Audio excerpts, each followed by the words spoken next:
Hi viewers, welcome to our channel. ప్రస్తుతం మనతో పాటు దాము బాలాజీ గారు సీనియర్ జర్నలిస్ట్ ఉన్నారు. వారితో ఒకసారి మాట్లాడదాం. సార్ నమస్కారం. సార్ నమస్తే. సార్ గుర్రం విజయలక్ష్మి అని ఒక లేడీ డాన్ ని పోలీసులు అరెస్ట్ చేస్తారు సార్. ఇప్పుడు ఇది చర్చనీయాంశంగా మారింది. ఎవరి లేడీ డాన్? ఈ గుర్రం విజయలక్ష్మి ఎవరు? ఈమె లేడీ డాన్ ఎందుకు అయింది? అంటే ఈమె రియల్ ఎస్టేట్ వ్యాపారం చేస్తున్నట్టు కూడా వార్తలు వినిపిస్తున్నాయి. మరి అది చేస్తూనే డాన్ గా కూడా కంటిన్యూ చేస్తుందా? అసలు ఈమె చరిత్ర ఏంటి సార్? హైదరాబాద్ లో ఒక లేడీ డాన్ ని పోలీసులు అది కూడా ఎయిర్పోర్ట్ లో పట్టుకోవడం, శంషాబాద్ ఎయిర్పోర్ట్ లో పట్టుకోవడం అనేది ఒక పెద్ద సంచలనంగా మారింది. సో హైడ్రా చేసిన మంచి పనుల్లో ఇది ఒకటి అని చెప్తున్నారు. సో హైడ్రా వల్ల చాలా నెగిటివిటీ వచ్చింది, బిగినింగ్ లో పాజిటివిటీ కూడా వచ్చింది. బిగినింగ్ లో వచ్చిన పాజిటివిటీలో ఇది ఒక భాగం అన్నమాట. సో ఎవరు ఈ లేడీ డాను? ఈమె ఏం నేరాలు చేసింది? ఈమెను ఎందుకు పట్టుకున్నారు? ఎలా పట్టుకున్నారు? ఆ విషయాలు మనం చూద్దాం. ఈమె పేరు గుర్రం విజయలక్ష్మి. ఈమెకు 48 ఏళ్ళు. వీళ్ళు యాక్చువల్గా ఎన్ఆర్ఐస్. వీళ్ళ భర్త శ్రీనివాస్ ఎన్ఆర్ఐ. వాళ్ళ పిల్లలు కూడా అమెరికాలో ఉంటారు. అయితే ఈమె ఇక్కడికి వచ్చి రియల్ ఎస్టేట్ చేస్తుంది. వాళ్ళకి 2 రియల్ ఎస్టేట్ కంపెనీస్ ఉన్నాయి. ఒకటి శ్రీ లక్ష్మీ శ్రీనివాస కన్స్ట్రక్షన్, భావనాస్ జిఎల్సి క్రీప్స్ అనే 2 ఉన్నాయన్నమాట. ఈ రెండింటి తరపున ఆమె దుండిగల్లు, మల్లంపేట అక్కడ 2018లో విల్లాస్ వెంచర్ వేసింది. దానికి బ్రహ్మాండమైన బ్రోచరు, మంచి బ్రహ్మాండమైన ఆఫీసు. ఎందుకంటే మోసం చేసేవాళ్ళు రిచ్గా కనబడతారు మనకి. మనల్ని కార్లలో తీసుకెళ్తారు, అవన్నీ చేపిస్తుంటారు. మనం చాలా చూస్తుంటాం. వాళ్ళ ఆఫీసులు చూస్తే చాలా మోడర్న్గా, చాలా స్టైలిష్గా ఉంటారు. మంచి మంచి అమ్మాయిలను అక్కడ ఎంప్లాయీస్గా పెట్టుంటారు. అక్కడికి వెళ్తే మధ్యాహ్నం భోజనాలు కూడా పెడతారు. ఇలాగా ఉంటుంది అనమాట. అంటే ట్రాప్ ఎలా ఉంటుందో మనకి చూడొచ్చు మనం. అలాగే ఈమె అవన్నీ చేసింది. ఆ బ్రోచర్లో ఈమె మొత్తం 17 విల్లాలు, అది 120 చదరపు గజాలు, 180, 150, 200, 300 రకరకాలుగా వాళ్ళ స్తోమతను బట్టి తీసుకోవచ్చు అనమాట. అలాగా ఆమె మొత్తం 325 మంది కస్టమర్ల దగ్గర అడ్వాన్సులు తీసేసుకునింది. అవన్నీ చూపించి దాని తర్వాత ఆమె ఆ బ్రోచర్లో కూడా స్విమ్మింగ్ పూలు, తర్వాత ఇండోర్ అవుట్డోర్ స్టేడియము, ఇంకా రకరకాల అక్కడ ఒక షాపింగ్ మాలు, ఇలాంటివన్నీ కూడా దాంట్లో చూపించింది. ఇవన్నీ ఉంటాయని చెప్పి అవన్నీ చూసి నమ్మారు ఎక్కువ. ఎందుకంటే ఈ మధ్యకాలంలో విల్లాల్లో ఇన్వెస్ట్ చేసే వాళ్ళ సంఖ్య బలంగా పెరిగింది. అక్కడ సెక్యూరిటీ ఉంటుంది, ఒక గేటెడ్ కమ్యూనిటీ లాగా ఉంటుంది. రెండోది నేచర్కి దగ్గరగా ఉంటారు, దూరంగా, సిటీకి దూరంగా ఉండడం వల్ల ఇక అన్ని రకాల అవసరాలు అక్కడే తీరిపోతాయి. సో రెగ్యులర్గా రావాల్సిన అవసరం లేదు. ఇక్కడ ఉండేవాళ్ళు కూడా పనులు తక్కువ ఉన్నప్పుడు అక్కడికి వెళ్ళిపోయి ఉండడం. కొంతమంది అమెరికాలో ఉంటున్న వాళ్ళు ఇక్కడ ఇన్వెస్ట్ చేసి తల్లిదండ్రులను వాళ్ళని అక్కడ పెట్టేయడం, ఇలాగ రకరకాల కారణాలతో విల్లాల్ని తీసుకోవడం అనేది పెద్ద ఎత్తున హైదరాబాద్లో జరుగుతుంది. అందులో ఏమి కూడా అలాగే చేసి దాన్ని డెవలప్మెంట్ అవన్నీ కూడా బాగా చేస్తున్నా అని చెప్పి చేసింది. అయితే కొంతవరకు అయినాక బేసిక్ తాగునీరు లేదు, మురికి కాలువలు సరిగా లేవు, వాటర్ బయటకు వెళ్ళట్లేదు, పవర్ కూడా సరిగా రావట్లేదు. ఇలాగా ఆమె చెప్పిన వాటిల్లో చెప్పినవి చేయకపోగా మినిమల్ కూడా చేయలేదు. మినిమల్ ఫెసిలిటీస్ కూడా ఆమె చేయలేదు. దాంతో అందరూ కూడా గొడవలకు దిగుతూ ఉన్నారు. ఈ క్రమంలో ఏమైందంటే ఆల్రెడీ వాళ్ళు మోసపోయారు. ఈమె చెప్పినవి ఏవి అమలు చేయలేదు. ఆల్రెడీ వీళ్ళు అడ్వాన్సులు డబ్బులు ఇచ్చేశారు, ఇన్వెస్ట్ చేసేసారు. ఈ క్రమంలో అదేదంటారు కదా, మూలిగే నక్క మీద తాటికాయ పడినట్టుగా పరిస్థితి ఏమైపోయిందంటే హైడ్రా రంగంలోకి దిగింది.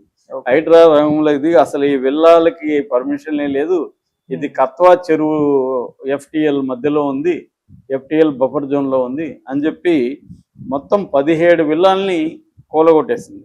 సెప్టెంబర్ 8వ తేదీ లాస్ట్ ఇయర్. అంటే ఫస్ట్ కూలగొట్టిన వాటిల్లో ఇది ఒకటి అనమాట. మొత్తం 17 విల్లాలను కూలగొట్టేసరికి ఈ 325 మంది దాంట్లో పెట్టుబడులు పెట్టున్నారు. ఈమె ఇది చేస్తుంది. దాంతో గొడవలకు వచ్చిన వాళ్ళని ఈమె రౌడీలను పెట్టి, బౌన్సర్లను పెట్టి బెదిరిస్తా ఉంది. నా జోలికి వస్తే మేము అంతు చూస్తాను, ఇది అని చెప్పి బెదిరిస్తుంది.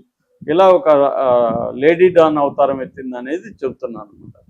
దాంతో ఈ మోసం చేసిందని ఈ 325 మంది రకరకాల పోలీస్ స్టేషన్లలో కంప్లైంట్లు పెట్టారు. కంప్లైంట్లు పెట్టినప్పుడు ఈమె ఏం చేసింది, అజ్ఞాతంలోకి వెళ్ళిపోయింది, అండర్ గ్రౌండ్లోకి వెళ్ళిపోయింది.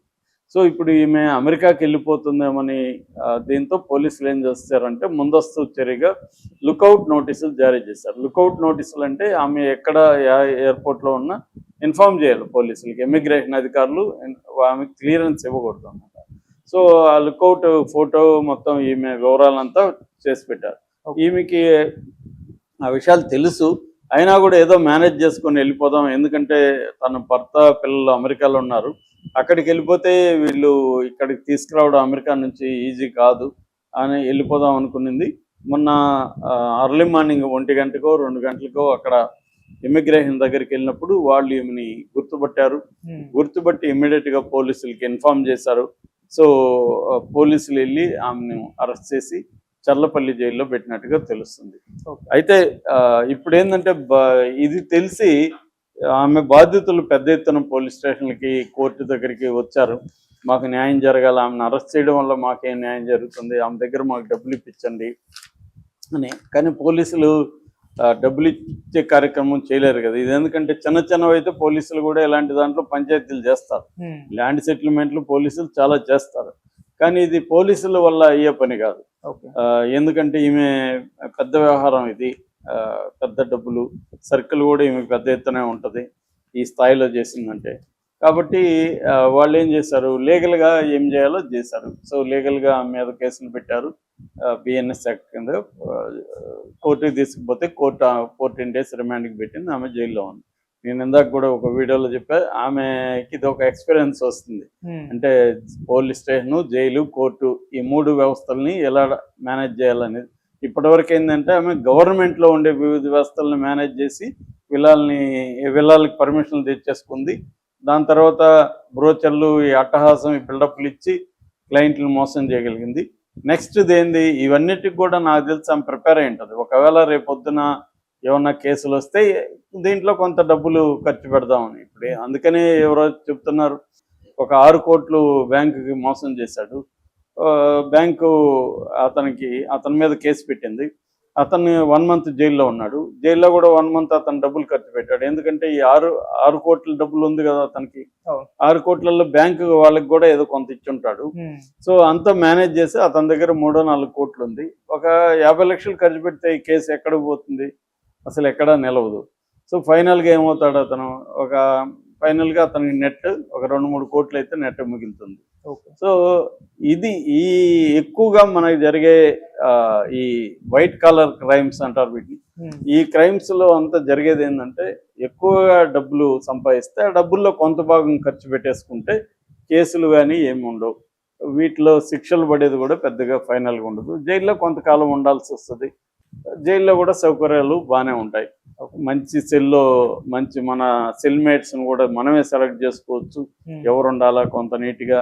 రెండోది, అక్కడ ఖైదీలకు కొంత డబ్బులు ఇస్తే వాళ్ళు మన బట్టలు ఉతికెత్తడం దగ్గర నుంచి మన పనులన్నీ వాళ్ళు చేసి పెడతారు అనమాట. మనకు వేడి నీళ్ళు కావాలి, వేడి నీళ్ళు తెచ్చి పెడతారు.